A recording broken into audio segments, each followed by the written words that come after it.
नमस्कार, कैसे हैं आप? उत्तर प्रदेश की सरकार ने, योगी सरकार ने अपना बजट पेश किया। आमतौर पे राज्य सरकारों की बजट पर देश की नजर नहीं होती, लेकिन देश के सबसे बड़े प्रदेश, बीमारू प्रदेश, कल तक बीमारू प्रदेश, गरीब प्रदेश, उस प्रदेश का बजट पेश हो और देश की उस पे नजर हो, अपने आप में ये चौंकाने वाली बात है। योगी की सत्ता, योगी की सरकार, योगी के सत्ता के इकबाल की तो खूब चर्चा हुई। अब डंके की चोट पर योगी बता रहे हैं कि यदि नैतिक बल हो, यदि दृढ़ इच्छा शक्ति हो, तो एक बीमारू राज्य को शानदार बनाया जा सकता है। योगी के इस बजट में क्या है जिसे देश को सुनना चाहिए, समझना चाहिए? सतीश चंद्र मिश्र जी जुड़ रहे हैं हमारे साथ लखनऊ से। सर नमस्कार। नमस्कार मनीष जी, दर्शकों को भी नमस्कार। सर, अभी हम जिक्र कर रहे थे कि राज्यों का जब बजट पेश होता है तो मीडिया के लिए, देश के लिए कोई विमर्श या चर्चा का विषय नहीं होता। केंद्र सरकार के बजट पे देश की नजर होती है, क्योंकि भारत सरकार के बजट देश के मिजाज और देश के भविष्य से जुड़ा हुआ होता है। लेकिन उत्तर प्रदेश सरकार की बजट ने देश को चौंका दिया है। एक ऐसा प्रदेश जिसे बीमारू प्रदेश, जिसे बदहाल प्रदेश कहा जाता था। योगी के इकबाल की चर्चा तो खूब हुई कि योगी ने गुंडों मवालियों को जेल में बंद कर दिया। यह भी चर्चा खूब हुई कि योगी सरकार के दौर में उत्तर प्रदेश में अपराधियों का बोलबाला खत्म हुआ। लेकिन आज जो योगी के बजट ने जो डंका बजाया है, उस डंके की गूंज कश्मीर से कन्याकुमारी और कच्छ से कामाख्या तक सुनाई दे रही है। एक राज्य की एक बजट में ऐसा क्या है जो देश को चौंका रहा है सर?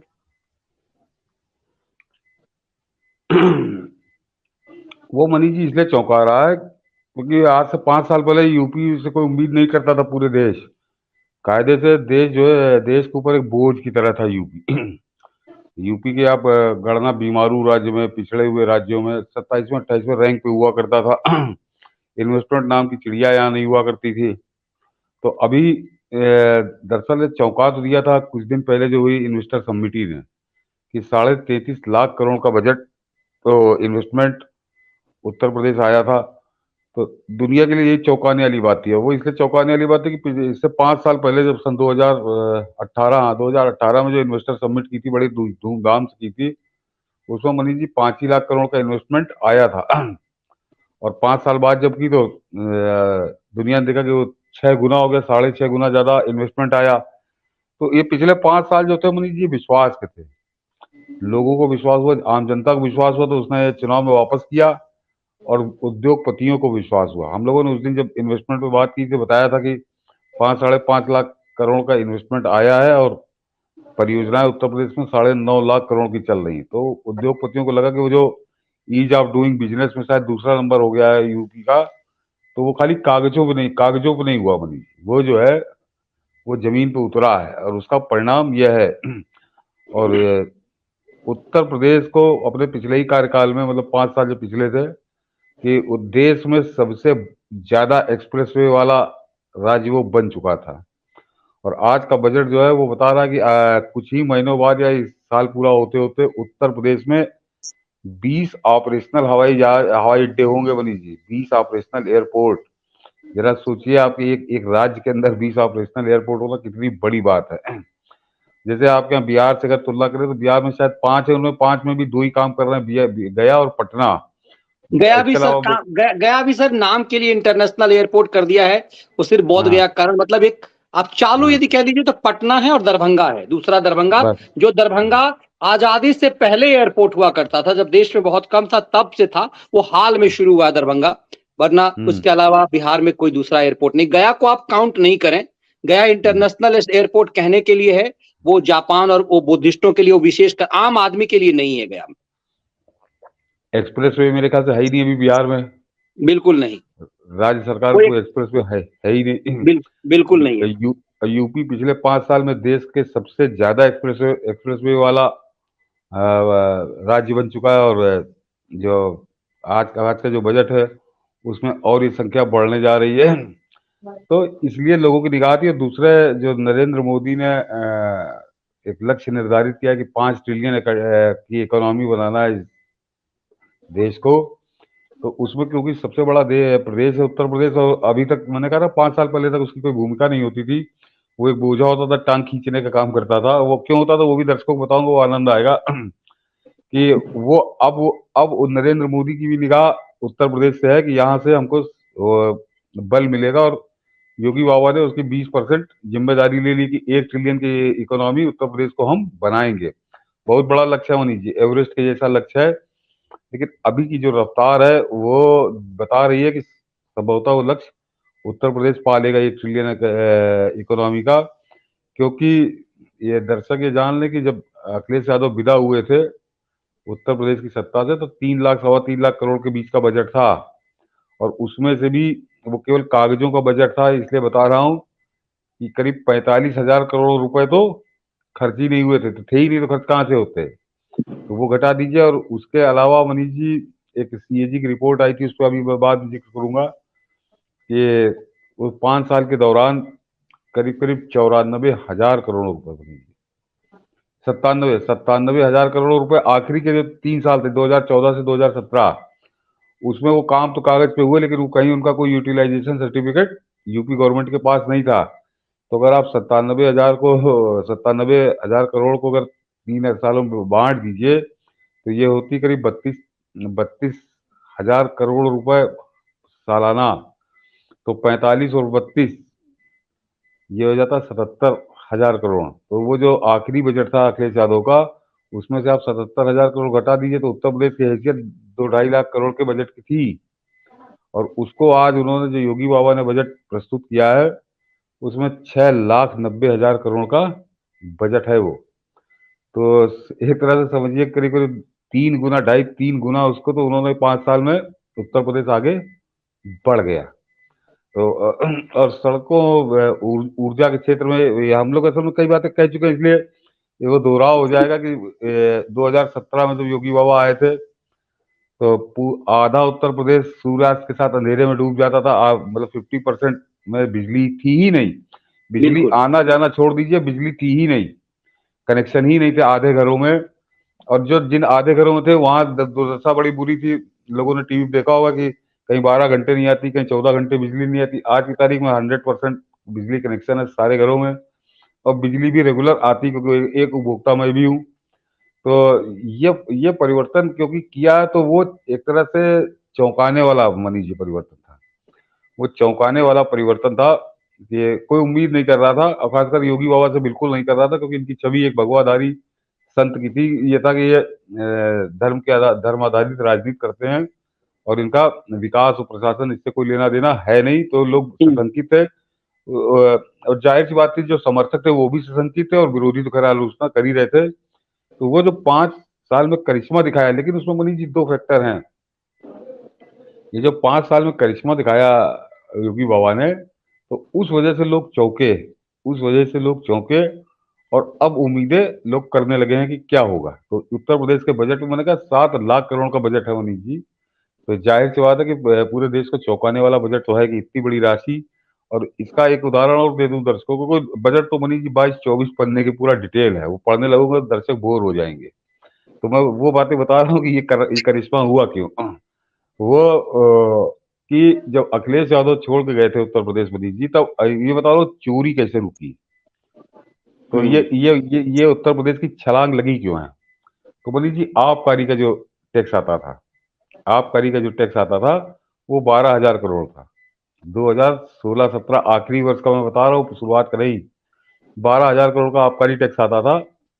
और मनीष जी, ये जो खत्म होने वाला है, समाप्त होने वाला है वित्त वर्ष 2022-23 का, इसमें वो टैक्स जो है वो करीब करीब 40 से 41 हजार करोड़ आने की वो जो अभी तक की जो वसूली आई है उससे अनुमान है कि 40,000 करोड़ की सीमा ये पार कर जाएगा। तो समझिए जिस जिस चीज के लिए ना तो उत्तर प्रदेश में 5 गुना ज्यादा शराब, 3-4 गुना ज्यादा शराब बिकने लगी, न 3-4 गुना हम्म ज्यादा महंगी हुई शराब।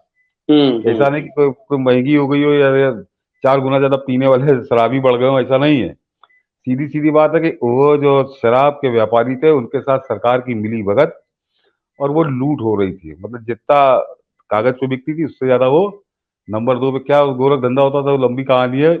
मगर ये फर्क ये पड़ा तो इसी तरह से खाली इसमें नहीं बोलिए, सारे टैक्सेस में जो भी थे उस किसी में 3 गुना, किसी में 4 गुना, कहीं कहीं 5 गुना ज्यादा वृद्धि 5 साल में हुई है। तो ये मुख्यमंत्री की ईमानदारी का परिणाम है। दो इसके दो फैक्टर रहे मनीष जी मैंने। एक मुख्यमंत्री का व्यक्तिगत रूप से ईमानदारी, मतलब 100% ईमानदार, पैसे को लेके कोई उंगली विरोधी भी आज तक पिछले 5 साल में नहीं उठा सके। और दूसरा था कि कानून व्यवस्था में जो उत्तर प्रदेश की सबसे बड़ी बाधा थी यहाँ पे किसी भी व्यवसायिक या औद्योगिक गतिविधियों के लिए, वो कानून व्यवस्था थी कि वो चरमाए तो उसके डर से आता नहीं था कोई। जो यहाँ लोकल है जिसकी मजबूरी है वो वहीं अपना रंगदारी और वसूली दे के किसी तरह से काम चलाता था, बाहर का इन्वेस्टर नहीं आता था। तो ये क्रेडिट योगी बाबा को जाता है कि आज उन्होंने 6,90,000 करोड़ का जो बजट प्रस्तुत किया और उसका बड़ा एक एक करके कभी हम लोग करेंगे कि शिक्षा, स्वास्थ्य और सड़क और पानी, ये ये चार चीजें बहुत महत्वपूर्ण है। और एक बहुत चौंकाने वाला और आया है परिणाम। और उसका मनीष जी अभी एक मैं बताऊंगा कि ये जितना मैं ये प्रशंसा कर रहा हूँ, ये जो तारीफ कर रहा हूँ, इसमें एक ही बहुत बड़ी बाधा है।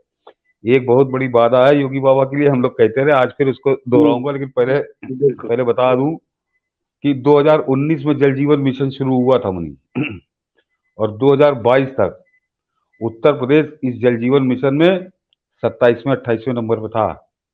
सबसे कम प्रगति थी, लेकिन इस दूसरे इनिंग में सुधार हुआ है। आज जब मैंने सुना कि 9 महीने में, मतलब उन समझिए 19 से 22 जो है, उस दौरान करीब 40-40 लाख लोगों को कनेक्शन मिला था, 40 लाख घरों में।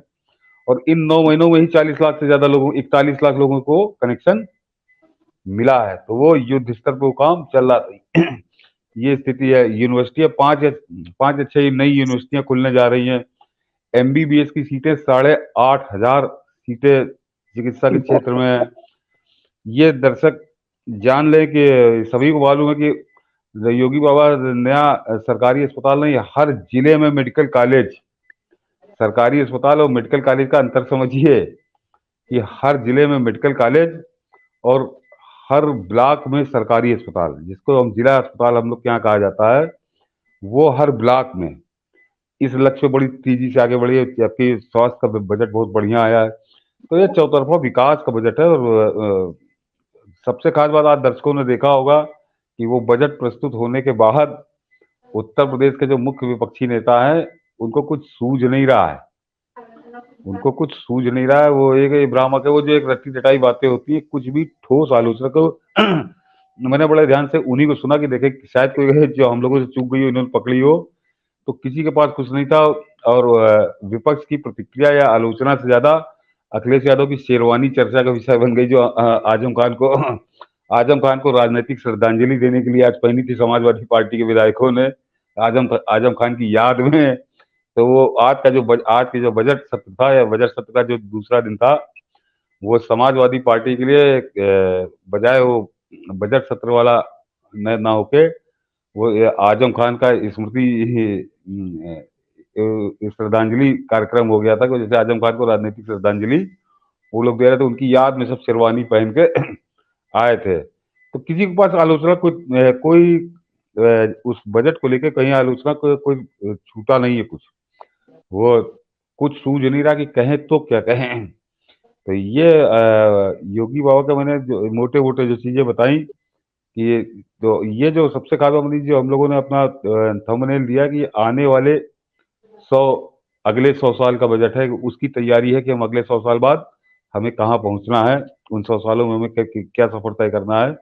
इससे समझ लीजिए मनीष जी कि 2017 में उत्तर प्रदेश में, जिसकी आबादी तब भी 20-22 करोड़ थी, आज 25 करोड़ है, उस समय भी 20-22 करोड़ थी, और एयरपोर्ट केवल 2 थे, लखनऊ और लखनऊ और बनारस।